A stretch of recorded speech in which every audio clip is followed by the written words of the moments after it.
Hello बच्चों, आज आपका ये तीसरा लेक्चर है कंटिन्यूटी पर और इससे फंक्शन की भी अंडरस्टैंडिंग हो रही है आपको। कंटिन्यूटी मुश्किल चीज़ नहीं है, बस left handed right handed limits equal to f a अगर पॉइंट ऑफ सस्पिशन आपका ए है तो, और कब कैसे देखते हैं ये आपको हम पहले ही कह चुके हैं।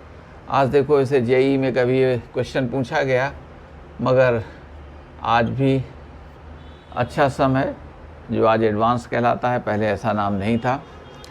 कहते हैं कि F x equal to 1 plus mod sine x raise to यानी to the power A upon mod sine x when 0 less than this -π/6 less than x less than 0। और जब x 0 है तो b है इसकी वैल्यू, और 0 के राइट में कहते हैं e to the power tan 2x upon tan 3x है। अब इन्होंने क्वेश्चन ये पूछ लिया कि अगर एफ एक्स कंटिन्यूस है एट एक्स इक्वल 0 पर तो ए बताओ और बी बताओ कितना है। देखिए, हम अगर पूछने में होते तो हम यही कह देते कि if f x is continuous then a equal to and b equal to, ये पता करें। आपसे 0 कहा जाए ना कहा जाए, आपको यही टेस्टिंग करनी है। पॉइंट ऑफ सस्पिशन हमारा 0 ही होगा, जिसे हम कभी कभी टर्निंग पॉइंट कह देते हैं। वजह ये है कि 0 के लेफ्ट में हम कह चुके हैं -0.1 लोगे तो -0 प्लस माइनस h, उसके लिए रूल यही है क्योंकि निगेटिव होगा। -0 प्लस h निगेटिव है, -0 माइनस h निगेटिव है। तो जब एक ही रूल से चलेंगे तो continuity of the rule through out वही रूल बना रहेगा, कहीं ब्रेक नहीं है, तो कंटिन्यूस हो। 0 के लेफ्ट में सभी जगह कंटिन्यूस है, ये 0 के राइट में हर जगह कंटिन्यूस है, मगर 0 पर ऐसा क्यों हुआ है? तो हम 0 पर left handed limit equal to right handed limit must भी इक्वल टू f0 यानी b के इक्वल हो जाए। तो आइए, RHL को आप खूब समझते होंगे। RHL हमने ये कहा, तो RHL में डेफिनेशन क्या है? तो e to the power 2 0 plus h करेंगे तो tan 2h upon tan 3h आ गया। आप सभी जानते हैं limit x tends 0 tan x upon x कितना होता है? 1 होता है। तो हमने कहा tan 2h अपॉन 2h कर दो तो ये लिमिट क्या हो जाएगी? हमारी 1 हो जाएगी, मगर 2h से मल्टीप्लाई करना पड़ेगा तो 2h किया। अब ये tan 3h नीचे है तो न्यूमरेटर में क्या दे दो? 3h दे दो, तो 3h यहाँ रखना पड़ेगा। तो ये लिमिट 1 हो गई, ये लिमिट 1 हो गई। 0/0 फॉर्म है, tan x अपॉन x का फॉर्म है, और यहाँ h कैंसिल हो जाएंगे क्योंकि ये 0 तो है नहीं। तो ये और e पर पावर थी ये, तो ये लिमिट कितनी हो गई? 2/3। तो e टू द पावर 2/3 ये हमारी राइट हैंडेड लिमिट हो गई। अब ये राइट हैंडेड लिमिट हो गई तो आप जानते हैं कि RHL को होना है f0 के इक्वल, तो e टू द पावर 2/3 ये तो हमारी नंबर हो गई, तो b की वैल्यू यही हो जाएगी। फाइनली हमारे पास b की वैल्यू यही हो जाएगी। ओके, अब आते हैं लेफ़्ट पर। अब ये आपने नहीं सीखा तो इसको आप याद कर सकते हैं। लेफ्ट हैंडेड लिमिट तो देखें 1 plus mod sine x raise to a upon ये, तो ये देखो फॉर्म क्या है? 1 प्लस x टेंस टू 0 यानी s टेंस टू 0। 0 के राइट पर जा रहे हो, सॉरी 0 के लेफ्ट पर जा रहे हैं, तो देखें 0 माइनस h करो तो साइन माइनस h, तो माइनस साइन h, मगर मॉड क्या हो जाएगा? माइनस साइन h का मॉड साइन h, क्योंकि साइन h क्या है? पॉजिटिव। ओके, तो आपने ये लिखा 1 प्लस मॉड साइन h।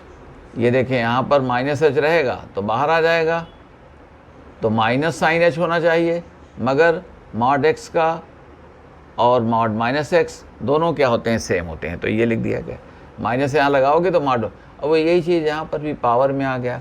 अब देखो ये फॉर्म क्या है? ये तो देखिए ये 0 की तरफ जा रहा है साइन h, तो 1 प्लस समथिंग 1 प्लस 0 जैसी बात, और कहते हैं a अपॉन 0 तो ये इनफाइनाइट, तो ये 1 टू द पावर इन्फिनिट का फॉर्म है। अगर आप देखें तो ये 1 टू द पावर इन्फिनिट का फॉर्म है। उसके लिए आपको हमने एक फार्मूला दिया हुआ है, कहते हैं limit x tends to a g(x) की लिमिट अगर आपकी 1 प्लस 1 से थोड़ा राइट में जा रही है, जैसे यहाँ पर 1 plus sign h। Okay, mod sine h क्या हो जाएगा? साइन h हो जाएगा, तो 1 प्लस। और अगर hx की लिमिट जो पावर है वो इनफाइनाइट है तो उसका फार्मूला याद रख लो, कभी लिमिट पर अगर बात आती है तो हम इसको डिस्कस कर देंगे। तो इसकी लिमिट हो जाएगी e टू द पावर, और किसकी लिमिट निकाल दो? जिसकी लिमिट 1 है, तो gx माइनस 1 तैयार करो और hx से मल्टीप्लाई कर दो। अब ये जो लिमिट आए उसी को e के ऊपर रख दो। देखो हमने क्या कहा, यहाँ पर 1 प्लस ये, तो gx माइनस 1 इंटू hx तैयार करो, इसकी लिमिट ले लो x टेंस टू a पर, और जो आए उसे e पर रख दो, फार्मूला आसान हो गया। तो अब देखिए हमारे पास में अब यहाँ पर जो gh था वो क्या था, 1 प्लस साइन h था, तो ये तो 1 प्लस साइन h रह गया, a अपान साइन h रह गया, तो देखो 1 टू द पावर इन्फिनिट का फॉर्म हो गया, 1 प्लस थोड़ा सा है ये इन्फिनिट का फॉर्म हो गया। अब इसके लिए लिमिट तो हमने कहा e टू द पावर, अब जो यहाँ है उसमें -1 करो तो -1 कर दिया, और जो ये पावर में उसे मल्टीप्लाई कर दो, जैसे यहाँ पर आपने क्या किया था, hx से मल्टीप्लाई कर दिया था, तो a अपान साइन h से मल्टीप्लाई कर दिया। तो अब देखो 1 1 कैंसिल हो जाएगा, साइन h कैंसिल हो जाएगा, a बच गया, तो e to the power a हमारा यहाँ पर आंसर हो गया। गेट माई पॉइंट, आंसर कितना हो गया, e to the power a। e to the power क्या लिख दो, gx माइनस 1 को मल्टीप्लाई कर दो hx से, तो gx माइनस 1 तो साइन h मल्टीप्लाई कर दो, ये अपान साइन h कैंसिल हो जाएंगे, तो a रहेगा e पावर a, ये हमारी है। तो लेफ्ट हैंडेड लिमिट हमारी कितनी हो गई, लेफ्ट हैंडेड लिमिट हमारी हो गई actually e to the power a। अब कहते हैं ये कंटिन्यूअस है, तो कंटिन्यूअस है तो हमारे पास में क्या होना चाहिए, ये हमने कह दिया कि LHL, ठीक है, LHL equal to RHL equal to F0, इतना हो जाना चाहिए, ऑलराइट।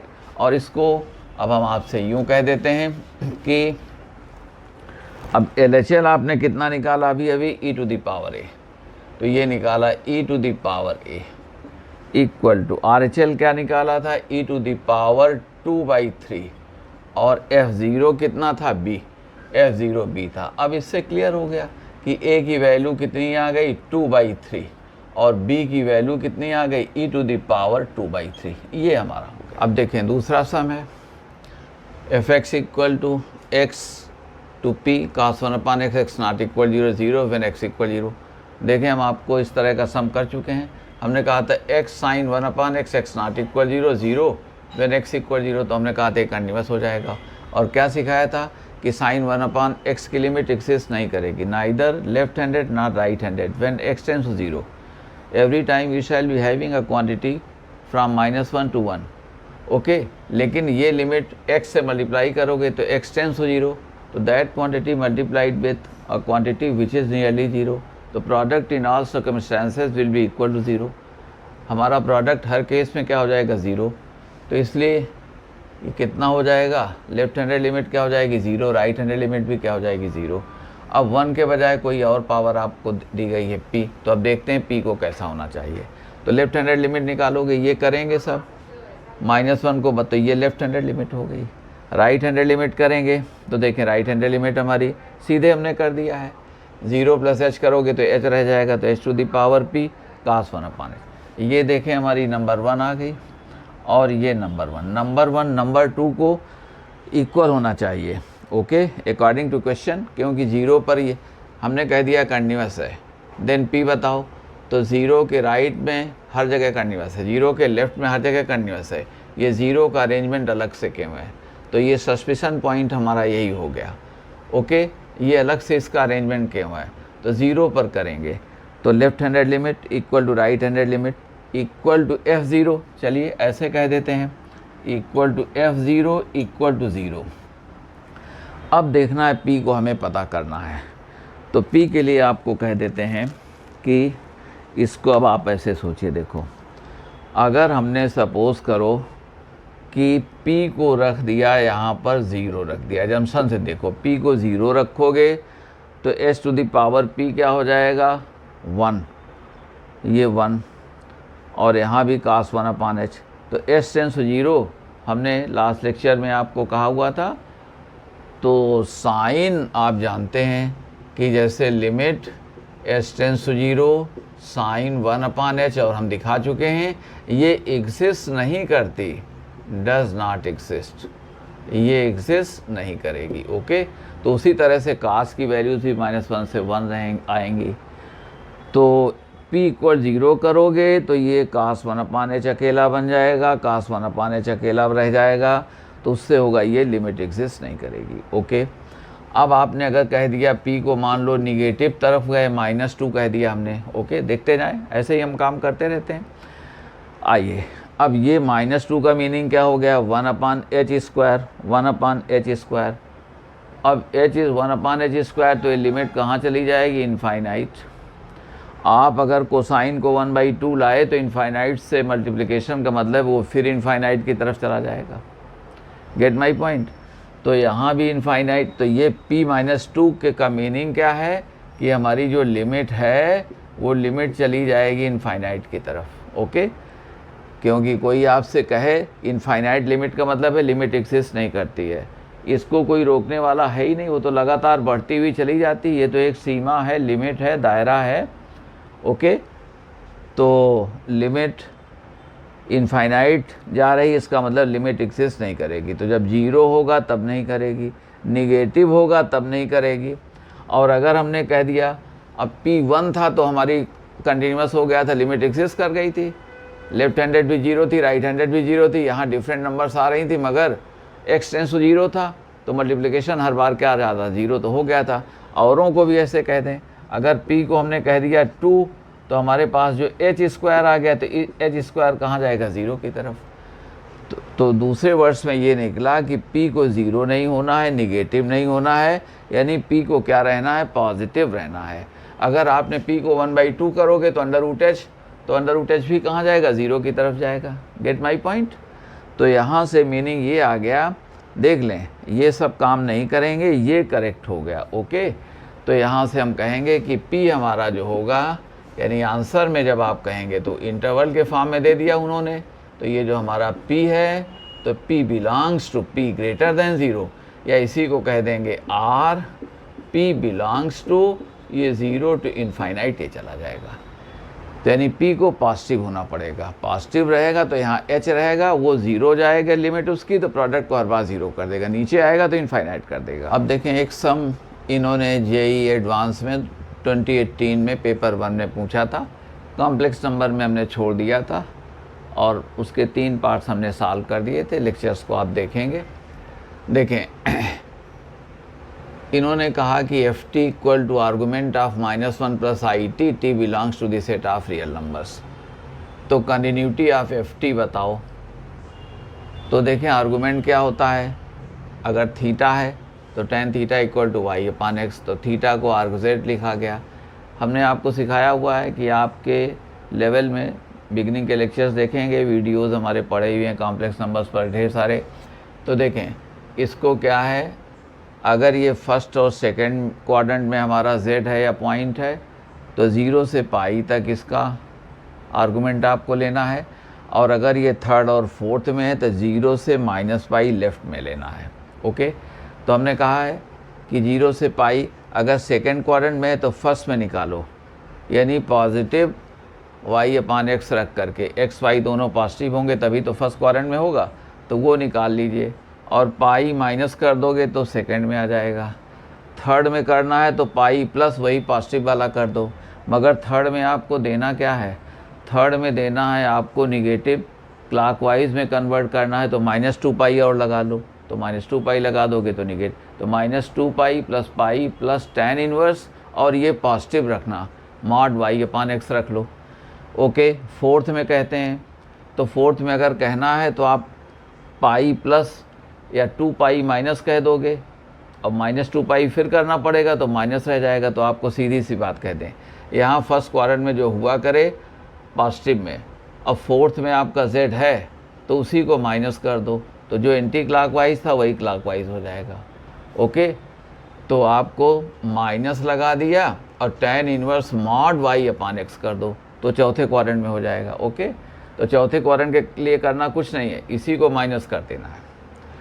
आइए, अब हमारे साथ प्रॉब्लम क्या है कि यहाँ पर जो x है इसका कॉम्प्लेक्स नंबर का, तो वो तो हमेशा निगेटिव रहेगा, तो निगेटिव रहेगा तो ये -1 इधर है। अब अगर t पॉजिटिव है तो ये आ गया सेकेंड क्वाड्रेंट, t निगेटिव है तो आ जाएगा थर्ड क्वाड्रेंट, -1 -3i, तो ये क्या हो गया, ये हो गया थर्ड क्वाड्रेंट हो गया। तो हमारा यहाँ नहीं है। ओके, तो हम पहले आर्गूमेंट देना पड़ेगा, तो इस तरह से देना है कि ये भी ठीक हो ये भी ठीक हो, तो पहले हम इनको ठीक कर लें। मान लो अल्फ़ा हमने कह दिया tan इनवर्स, tan थीटा क्या था, -t था। अब यहाँ सपोज़ करो अल्फ़ा, तो तो हमने कह दिया tan इनवर्स स्मार्ट t। देख लो tan थीटा निकालोगे तो ये t अपान -1 तो -t हो जाएगा। हमने वो तो निगेटिव वगैरह में चला गया, तो पॉजिटिव बनाने के लिए हमने क्या कहा, tan इनवर्स स्मार्ट t ले लो। मान लो tan इनवर्स -√3 आया, तो -√3 का मीनिंग चौथा क्वाड्रेंट हो सकता है, सेकंड क्वाड्रेंट भी हो सकता है। लेकिन नहीं, हम पहले कर क्या रहे हैं कि tan इनवर्स मॉड √3 कर दे रहे हैं, तो वही काम यहाँ कर दिया। अब आइए, अगर सेकेंड क्वाड्रेंट में हमको करना है तो सेकेंड क्वाड्रेंट में क्या हो जाएगा, पाई माइनस क्या कर दो, tan इनवर्स और जो ये पॉजिटिव में निकला हुआ है आपका फर्स्ट क्वाड्रेंट का एंगल आ जाएगा। फर्स्ट क्वाड्रेंट के एंगल के लिए इसको आप क्या कर लिया करो, पॉजिटिव कर लिया करो, वो कहीं पर भी हो, तो ये फर्स्ट क्वाड्रेंट का एंगल आ जाएगा।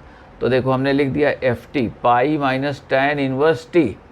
tan इनवर्स t क्यों लिख दिया, क्योंकि वैसे तो tan इनवर्स, हाँ यहाँ हमने लिखा है आर्गुमेंट ऑफ PP अगर यहाँ सेकेंड क्वाड्रेंट में है तो पाई minus tan inverse smart t कर दो, ये मार्ट t।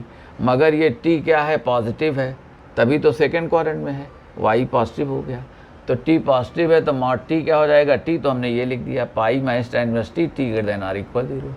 और जब निगेटिव है तो हमने कहा है pi plus tan inverse mod t लिखो, तो पाई प्लस वही बात आ गई।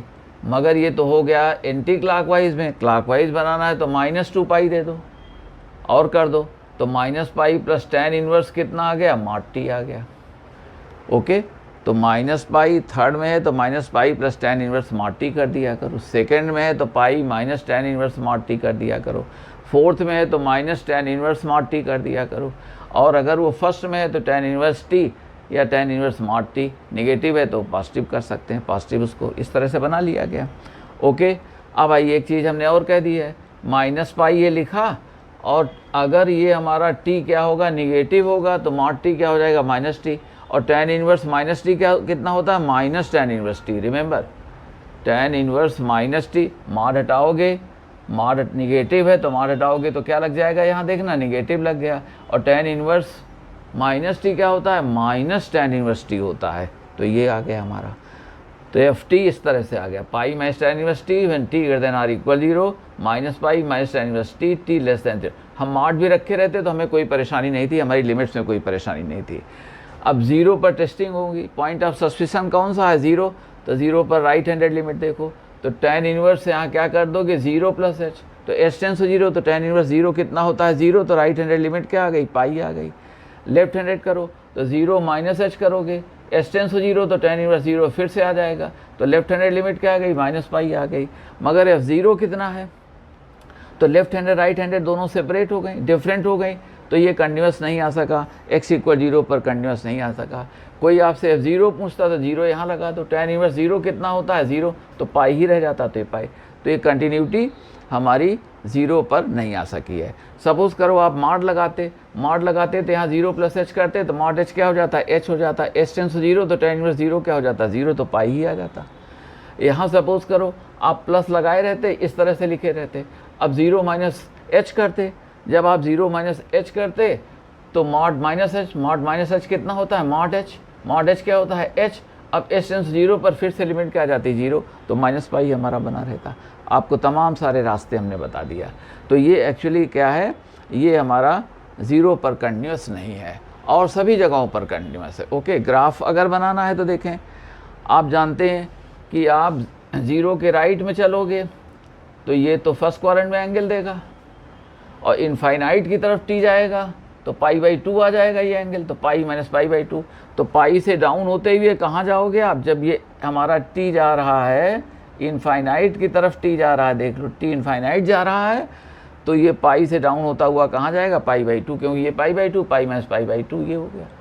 इधर आइए, अब ये t निगेटिव जब जा रहा है, आपने कहा ये निगेटिव इनफाइनाइट, तो निगेटिव इनफाइनाइट तो ये हो जाएगा -π/2 एंगल, अब -π/2 प्लस या माइनस प्लस हो जाएगा, tan inverse minus infinite angle क्या हो जाएगा, -π/2, और माइनस लगा हुआ है तो +π/2 हो गया। अब -पाई प्लस -π/2, तो देखो -पाई से अब जब वैल्यूज़ आप निगेटिव ले जाएंगे तो ये देखें, जब वैल्यूज़ हमारी t कहाँ जा रही है, निगेटिव इनफाइनाइट जा रही है, तो निगेटिव इनफाइनाइट जा रही है तो ये वैल्यू जाएगी -π/2, अब ये प्रोडक्ट कर दोगे तो +π/2, तो माइनस पाई, तो ये माइनस पाई बाई 2 की तरफ जाएगी। अब देख लो, अब ये हमारा क्या था, 0 था, 0 के राइट में क्या है, पाई है, 0 के लेफ्ट में क्या है, माइनस पाई है, तो ये गैप आ गया आपका। ओके, तो यहाँ पर ये 0 पर कंटिन्यूस नहीं है। ओके, देखें जेई में एडवांस में बहुत पहले इन्होंने एक सवाल पूछा, तब एडवांस नाम नहीं था, कि F x equal to x square greatest integer minus greatest integer x square, और कहा कि then f x is discontinuous at, यहाँ एट हमें और कर देना चाहिए, at all integers except 0, at all integers except 1। Integers को पूरा शामिल किया, तो कहाँ तक आप चेक करेंगे। तो हमने सजेस्ट किया है थोड़ा सा मेथड इस तरह से कि सपोज़ करो हमने n एक जनरल इंटीजर ले लिया, तो पहले देखें कि एफ एन की वैल्यू क्या है। तो आइए, तो n स्क्वायर, तो n इंटीजर है तो स्क्वायर भी इंटीजर हो जाएगा, और इसका ग्रेटेस्ट इंटीजर क्या हो जाएगा, n स्क्वायर, तो n square minus n square 0, यानी left handed right handed limits n पर 0 होनी चाहिए, तभी ये कंटिन्यूस होगा। आइए RHL करते हैं, तो n प्लस एच, तो यहाँ n प्लस एच का होल स्क्वायर करोगे, उसका ग्रेटेस्ट इंटीजर लेंगे, और यहाँ n प्लस एच का ग्रेटेस्ट इंटीजर निकाल करके फिर स्क्वायर करेंगे। अब आइए यहाँ पर हमने शायद डायरेक्ट लिख दिया यहाँ पर। आइए एनीवे आप देख सकते हो ये वैल्यू क्या है, n से ज़रा सा मान लो n प्लस 0.01 है, तो उसका स्क्वायर क्या हो जाएगा, n square plus very small quantity, तो अब उसका ग्रेटेस्ट इंटीजर क्या हो गया, n स्क्वायर, और इनका ग्रेटेस्ट इंटीजर क्या है, n। अब इनका स्क्वायर कर दो, तो n square minus n square equal to f n क्या है, यानी हमारे पास में एफ एन 0 निकला था, तो राइट हैंडेड साइड से तो कंटिन्यूटी हमारी बन रही है। ओके, तो इस बात को यहाँ समझ गए ना, ये n प्लस एच तो वेरी स्मॉल क्वांटिटी, तो n स्क्वायर से थोड़ा सा ज़्यादा होगा, n स्क्वायर प्लस 1 नहीं हो पाएगा वो, क्योंकि h स्क्वायर आएगा प्लस 2nh आएगा, h टेंस टू 0 तो सब 0 जैसे जाएंगे, तो बस n स्क्वायर यहाँ रखेंगे। अब आते हैं LHL लेते हैं, तो n माइनस एच, तो देखो n minus h whole square minus n minus h greatest integer उसका होल स्क्वायर। आइए हमने इनको साफ लिख दिया यहाँ होल स्क्वायर करके। अब जानते हैं n माइनस एच में तो कोई डाउट नहीं है, मान लो n की वैल्यू हम 10 लेते तो ये रह जाता, h जब चला गया तो 9 पॉइंट समथिंग रह गया, 9.999 एट्सेट्रा, तो ग्रेटेस्ट इंटीजर 9 हो जाएगा, तो 9 का स्क्वायर करेंगे, तो हमारे पास में ये 10 था तो 9 का स्क्वायर किया। ओके, तो ये हमारे पास में n माइनस 1 का स्क्वायर हो गया। इसको ध्यान देना, इसका ग्रेटेस्ट इंटीजर कितना हो जाएगा, मान लो n 10 है तो ये रह गया 9 पॉइंट समथिंग, तो ग्रेटेस्ट इंटीजर 9 रह गया, यानी n माइनस 1 रह गया, तो n माइनस 1 का स्क्वायर। अब इनको देखें, ये तो h स्क्वायर माइनस 2h, तो देखें h स्क्वायर h से लेस होगा, तो ये रह क्या गया, n स्क्वायर माइनस h रह जाएगा। एक तरह से हमारे पास में n स्क्वायर में थोड़ा सा सब्ट्रैक्ट हो जाएगा। यहाँ आपको लिख देते हैं कि जो h स्क्वायर है वो लेस देन क्या होता है, h, क्योंकि 0 से 1 के बीच की क्वांटिटी है, तो स्क्वायर जो है क्वांटिटी से लेस हो जाएगा। ओके, तो आप कह सकते हैं कि h स्क्वायर हमारा h से लेस हो गया, तो यानी n स्क्वायर माइनस h जैसी चीज़ है, तो greatest integer n square minus 1 हो जाएगा। देख लेना, n स्क्वायर माइनस h जैसी बात यहाँ रह जाएगी, तो ये n square minus 1 greatest integer, n square minus 1 greatest integer minus, अब n माइनस 1 का whole square, n square cancel हो जाएगा, ये आ गया 2n और माइनस 2, ये हमारे पास में आ गया। अगर हम चाहते हैं कि लेफ्ट हैंडेड लिमिट भी हमारी 0 बन जाए, यानी RHL के इक्वल हो, FN के इक्वल हो, तो उसके लिए हमको क्या चाहिए, हमको उसके लिए चाहिए कि 2n माइनस 2 इक्वल टू क्या हो जाए, 0, यानी n की वैल्यू क्या आ जाए, 1। तो केवल एक ही वैल्यू आई, यानी 1, ये केवल वैल्यू आई जहाँ पर कि कंटिन्यूटी बन सकती है। अदरवाइज़ n की कोई और वैल्यू पुट करोगे तो 2n माइनस 2 0 नहीं होगा, यानी हमारी लेफ्ट हैंडेड लिमिट कभी भी 0 दूसरे इंटीजर्स के लिए नहीं हो पाएगी। इसलिए ये आंसर सही है कि discontinuous at all integers except 1। Okay, 1 के अलावा सभी पर। अब आपको हमने ऐसे ही प्रैक्टिस के लिए 0 पर हमने ऐसे ही लिख दिया, यहाँ पर आप देख सकते हैं, चेक कर सकते हैं। लेफ्ट हैंडेड लिमिट 0 पर, तो देखो 0 माइनस h का स्क्वायर तो क्या हो जाएगा h स्क्वायर, तो ग्रेटेस्ट इंटीजर क्या हो जाएगा 0। तो वही हमने कहीं लिखा होगा, देखो ग्रेटेस्ट इंटीजर स्क्वायर क्या हो गया 0। इधर देखो 0 माइनस h करोगे तो 0 माइनस h, तो माइनस h का ग्रेटेस्ट इंटीजर क्या हो जाएगा -1, -1 का स्क्वायर क्या हो गया 1 हो गया। तो देखें हमारे पास में ये कितना आ गया, ये माइनस और -1 का स्क्वायर। तो ये चीज़ थोड़ा सा हमने ठीक नहीं लिखी, क्योंकि यहाँ पर तो ये 0 आ गया, ठीक है। और ये देखो यहाँ ये -1 का स्क्वायर यही हो गया, तो 1 तो -1 होना चाहिए, +1 नहीं, बल्कि कितना होना चाहिए इसको -1 होना चाहिए। तो इस चीज़ को ठीक कर लें, यहाँ 0 -1 इक्वल टू ये -1। तो देखो एक तरफ हमारी क्या आ गई, लेफ्ट हैंडेड लिमिट कितनी आ गई भाई 0 प्लस, अच्छा 0 हमने किया था, ठीक है, 0 माइनस h का होल स्क्वायर तो h स्क्वायर, ओके कोई बात नहीं, ठीक है। और ये 0 माइनस h किया है तो ग्रेटेस्ट इंटीजर क्या होगा -1 का स्क्वायर क्या हो जाएगा 1, माइनस साइन लगा हुआ है, तो 0 -1 तो ये -1 आ गया। RHL करोगे तो 0 प्लस h का स्क्वायर, तो फिर यहाँ 0 आ गया, और 0 प्लस h तो ग्रेटेस्ट इंटीजर क्या हो जाएगा 0, उसका स्क्वायर भी क्या हो जाएगा 0, तो इस बार कितना आ गया 0।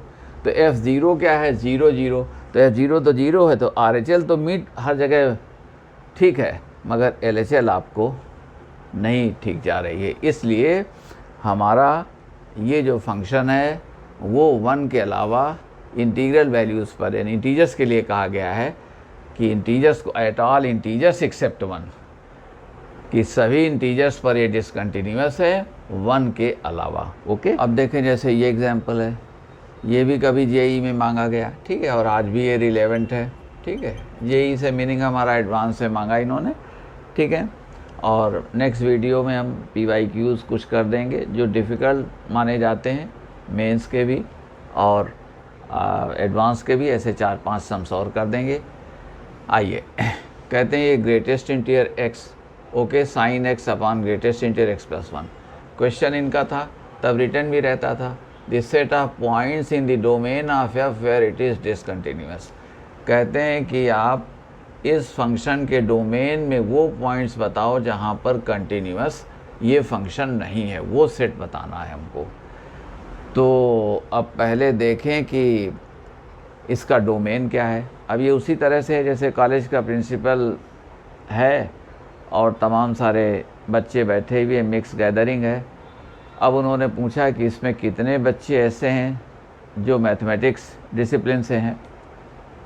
फिर उन्होंने आगे कह दिया कि मैथमेटिक्स डिसिप्लिन के जो बच्चे हैं और साथ में जो IIT JEE के लिए प्रिपेयर कर रहे हैं वो आ जाएं, तो एक कंडीशन और लगा दिया। तो पहले तो हमारे पास में क्या है, डोमेन, यानी मैथमेटिक्स स्ट्रीम के हों वो, और फिर वो JEE की प्रिपरेशन करें। तो पहले डोमेन तो पता करें कौन कौन से बच्चे मैथमेटिक्स डिसिप्लिन के हैं, फिर उनमें से कौन है जो प्रिपेयर करना चाहते हैं। ओके, अब यहाँ देखें, आइए, तो पहली बात हम डोमेन पता करें, क्योंकि जहाँ फंक्शन हमारा डोमेन क्यों मांगा गया, क्योंकि जहाँ फंक्शन हमारा डिफाइंड नहीं वहाँ कंटिन्यूअस होगा ही नहीं है। जब बच्चा मैथमेटिक्स डिसिप्लिन का है ही नहीं तो JEE की प्रिपरेशन वो क्या करेगा। तो देखो पहली बात ये आप जानते हैं ग्रेटेस्ट इंटीजर ये सभी के लिए डिफाइंड है। 3.3 का 3 हो जाएगा, -3.3 का -4 हो जाएगा, 0 का 0, कोई भी रियल नंबर लोगे तो उसका इंटीग्रल पार्ट मौजूद है। साइन x आप सभी जानते हैं सभी रियल्स के लिए डिफाइंड है, और -1 से 1 वैल्यूज़ मिलेंगी आपको। यहाँ ये थर्ड, ये भी सबके लिए डिफाइंड था। अगर ये न्यूमरेटर में होता तो x हमारा रियल हो सकता है, तो x+1 भी क्या है रियल हो जाएगा, लेकिन डिनोमिनेटर में हम 0 नहीं रखते हैं, तो हमने साफ लिख दिया है ये डिफाइंड है एक्सेप्ट व्हेन दिस इक्वल 0। अब ग्रेटेस्ट इंटीजर अगर 0 है तो इसका मीनिंग है कि नंबर हमारी 0 से चल कर के 1 के पहले तक जाएगी। 1 इसको नहीं रखना, क्योंकि अगर if you make it equal to 1 then the greatest integer will be 1, which is not allowed here. Okay, so this runs from 0 till before 1, 0.999 सब कह लो, 1 मत कहना। ओके, तो जब कोई कहे कि ग्रेटेस्ट इंटीजर की वैल्यू 3 है तो 3 से रन करेगा टिल बिफोर 4। ओके, तो यहाँ देखें अब ये आ गए तो 0 से रन कर लेस देन, अब 1 इधर लाओ तो -1, यानी इस हिस्से को डिलीट कर दो, क्योंकि इतना x अगर हमारा रहेगा, यहाँ रहेगा अगर x हमारा, तो फिर ग्रेटेस्ट इंटीजर ये क्या हो जाएगा, 0 हो जाएगा। 0 हम अफोर्ड नहीं कर सकते डिनोमिनेटर में, तो यानी from the whole set of real numbers we shall be deleting this interval. अब whole set of real number से हमने डिलीट किया, ये यहाँ पर क्लोज है और यहाँ पर ये ओपन है। अब देखें, जब आपको इस तरह से डिलीट करना हो किसी सेट से, तो यहाँ देखा करो, यहाँ अगर क्लोज्ड है तो फिर हमारे पास में ये क्या हो जाएगा, ओपन हो जाएगा जब हम डिलीट करेंगे, और जहाँ ओपन होगा वहाँ क्लोज हो जाएगा।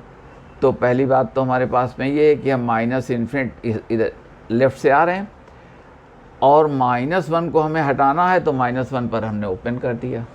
ओके, यहाँ रुक गए। और आगे कहते हैं 0 हमारा शामिल रहेगा। यहाँ पर देखो ये ओपन है, 0 को आपने नहीं, 0 शामिल है हमारे डोमेन में। 0 रख के देख लो, 0 + 1, तो यहाँ 1 हो गया ग्रेटेस्ट इंटीजर। तो 0 से उसके राइट में आप चले, तो देखो सब्ट्रैक्शन समझ गया कि जब आपको ये है तो आप दरअसल यहाँ से चल करके यहाँ तक आइए और यहाँ ओपन कर दो, क्योंकि -1 को डिलीट कर देना है, तो -1 रखना है तो ओपन हो गया। तो -1 के लेफ़्ट में आप हैं। ओके, -1 के लेफ़्ट में हैं, और देखें ऐसे इस तरह से हमने बना दिया। ये हमारा क्या था, ये सपोज़ करो 0 और -1 कहीं यहाँ पर, तो सॉरी -1 के लेफ़्ट में आप हैं, डिफाइंड है, मगर राइट में नहीं है।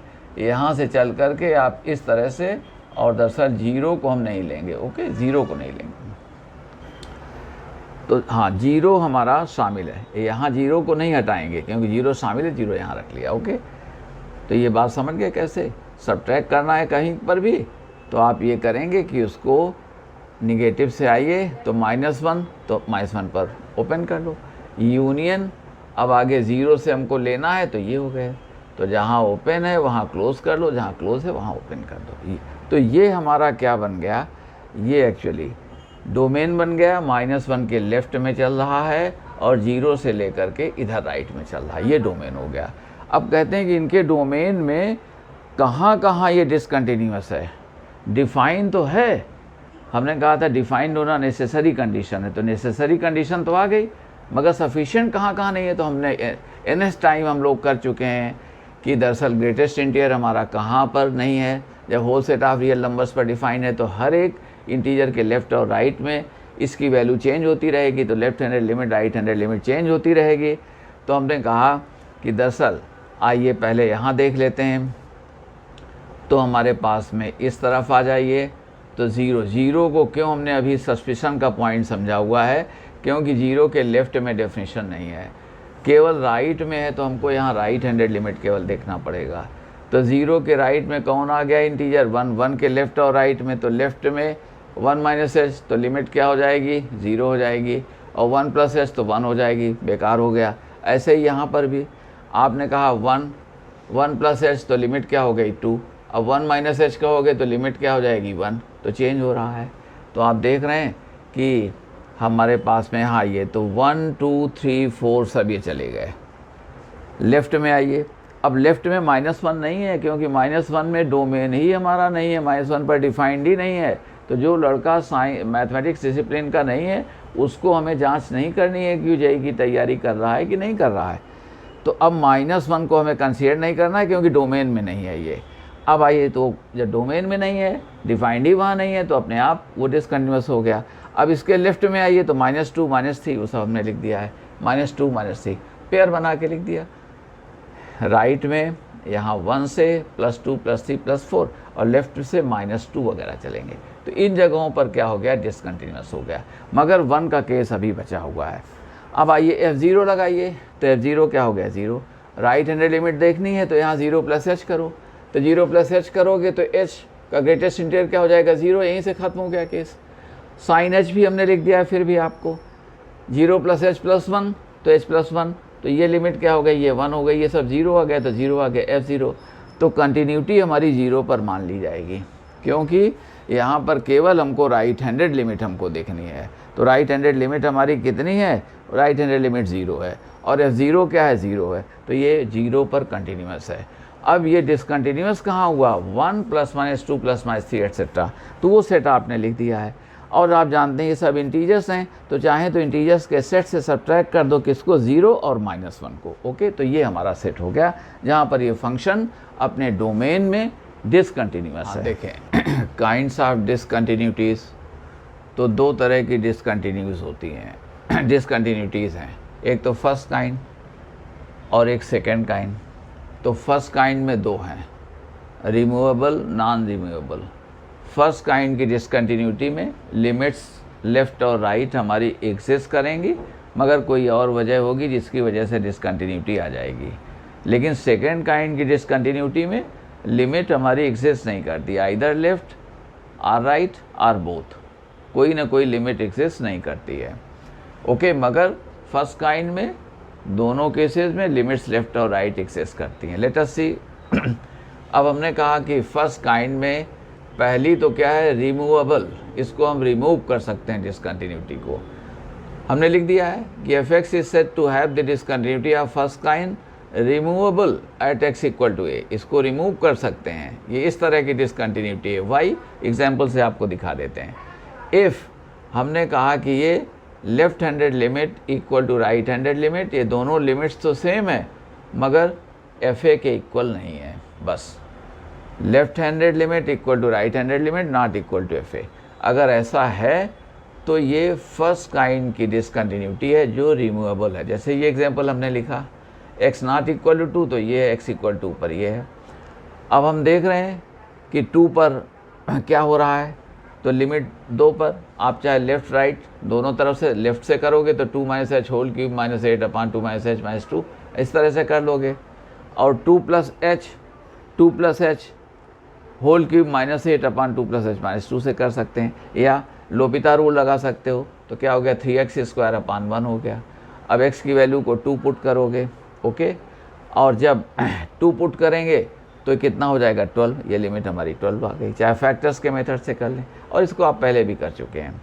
तो देखें ये इस तरह के सम्स को, तो ये देखें ये 12 आ गया, मगर 12 not equal to 12 not equal to 10 that is f2, ये fa के इक्वल नहीं आया।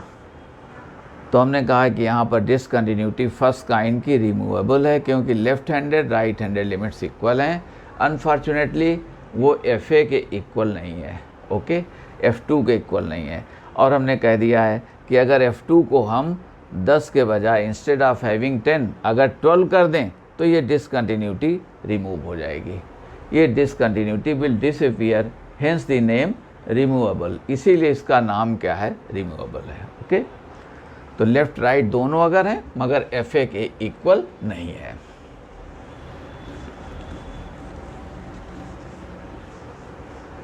देखें, अब हमने आपसे कहा b ये नॉन रिमूवेबल,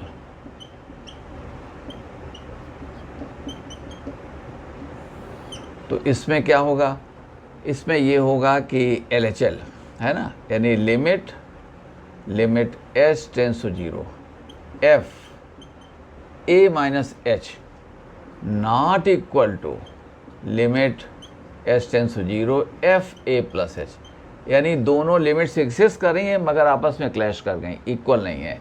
यानी LHL not equal to RHL at x equal to a, तब ये हम कहेंगे, अब लिख देंगे उसको discontinuity of second kind, then discontinuity of first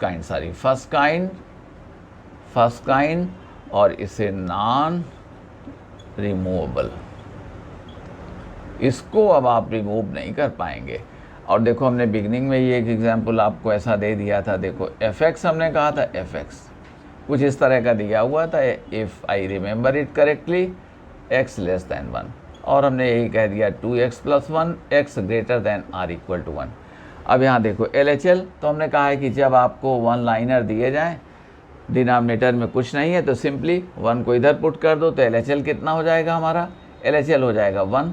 और आप चाहें तो ये कह सकते हैं 1 माइनस एच होल स्क्वायर, तो लिमिट हमारी 1 आ गई। RHL कहेंगे तो RHL ये कितना आ जाएगा, 1 रखो तो ये कितनी आ गई, 3 आ गई, या 1 प्लस एच कर दोगे, फॉर्मली कर दोगे, मगर समझ गए। अब ये इक्वल नहीं है, so 1 not equal to 3, therefore discontinuity of first kind, ये first kind नॉन रिमूवेबल, ये दरअसल हमारे पास में नॉन रिमूवेबल आ गई। ठीक है, इसको अब आप रिमूव नहीं कर सकते, क्योंकि हमने सिखाया भी था आपको, ग्राफ भी जैसे आप बनाते हो तो 1, तो ये पैराबोलिक शेप में ये आ रहा था यहाँ 1, ये 1, मगर द मोमेंट यू आर 1 आप 3 हो जा रहे हैं, देखो ये गए। अब इसको कैसे फिल करेंगे, लेफ्ट, इसके लिए हमने कहा था लेफ्ट हैंडेड लिमिट FA की तरफ जाए, राइट हैंडेड भी FA की तरफ जाए, तब तो गैप ये फिल होगा। तो नॉन रिमूवेबल में क्या है, लेफ्ट और राइट एक्सिस्ट करें मगर आपस में इक्वल नहीं है, तो वो दरअसल नॉन रिमूवेबल। अब देखें सेकेंड काइंड में क्या है, सेकेंड काइंड में आइदर लेफ्ट और राइट और both do not exist. Okay, इनमें से हमने कहा कि दरअसल कोई एक कम से कम नहीं करती। तो देखें second kind,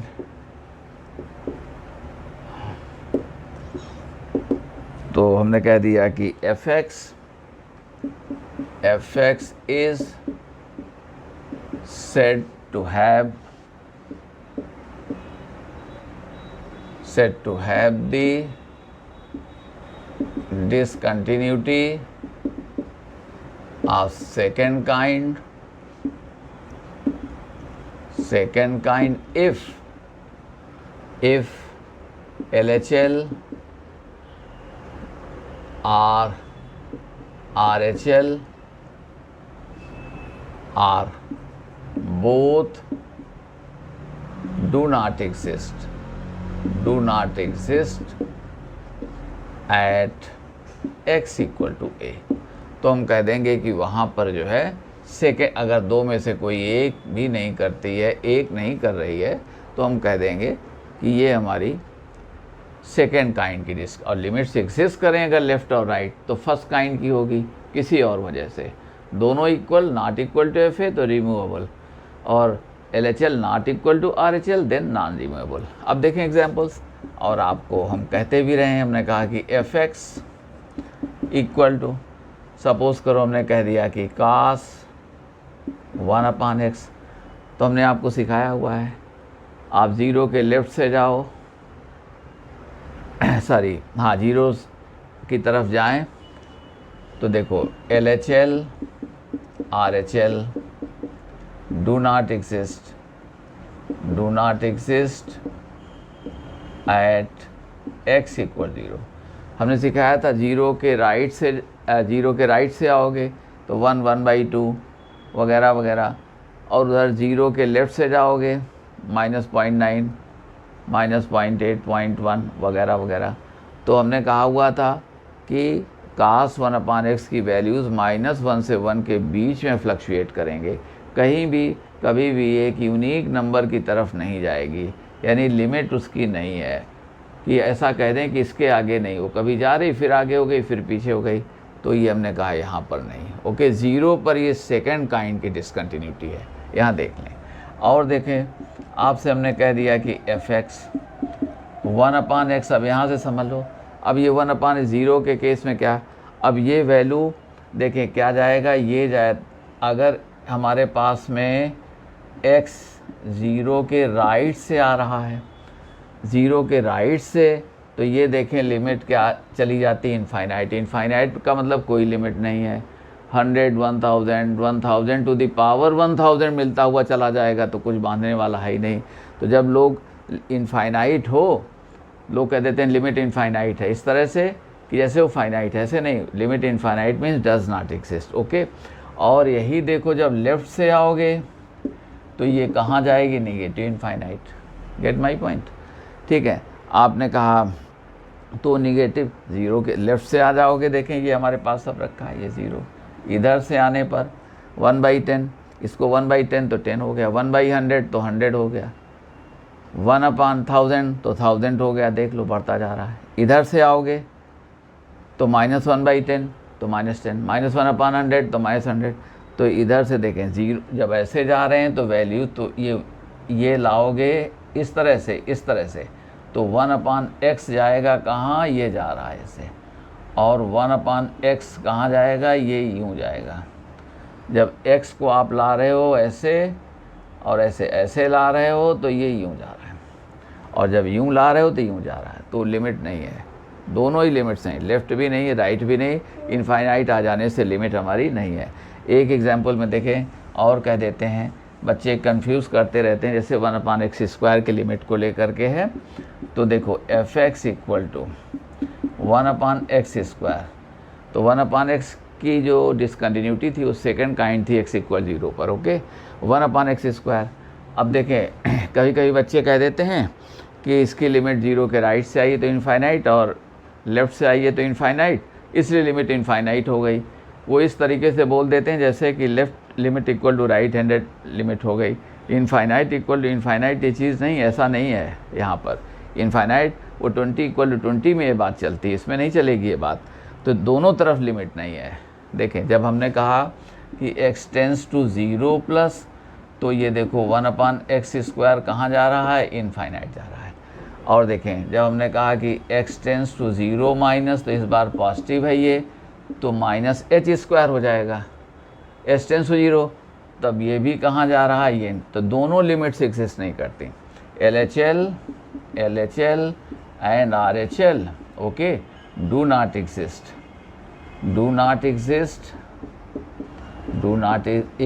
eight x = 0। Okay, ये दरअसल हमारे x = 0 पर हमारी दोनों ही लिमिट एग्जिस्ट नहीं करती हैं। ठीक है, तो ये हमारा सेकंड काइंड की डिसकंटिन्यूटी का होगा। देखो एक बार समझ लें, ये वैल्यूज़ हमारी, you can always find A number greater than the greatest assume. बड़ी से बड़ी जो भी नंबर सोचेंगे उससे भी बड़ी नंबर आपको मिल जाएगी, और यही चीज़ यहाँ पर भी है। तो ये मत कह देना कि लेफ़्ट राइट इक्वल हो गई, वो इक्वल नहीं है, ये भी एग्जिस्ट नहीं करती और ये भी एग्जिस्ट नहीं करती। तो ये सेकंड काइंड की डिसकंटिन्यूटी हो गई। और ये कॉन्सेप्ट भी याद रखें, कभी आपसे 1 और मोर करेक्ट में रख दें कि ये इस जगह कंटिन्यूस है कि नहीं है, और अगर डिसकंटिन्यूस है तो किस काइंड की डिसकंटिन्यूटी है। ओके, बातें आपको अच्छी लगती हैं तो आप शेयर भी करें, लाइक भी करें, और वीडियो को पूरा देखिए तो आपको प्लेजर भी आएगा, और हमारे चैनल को सब्सक्राइब भी करें। Thank you all.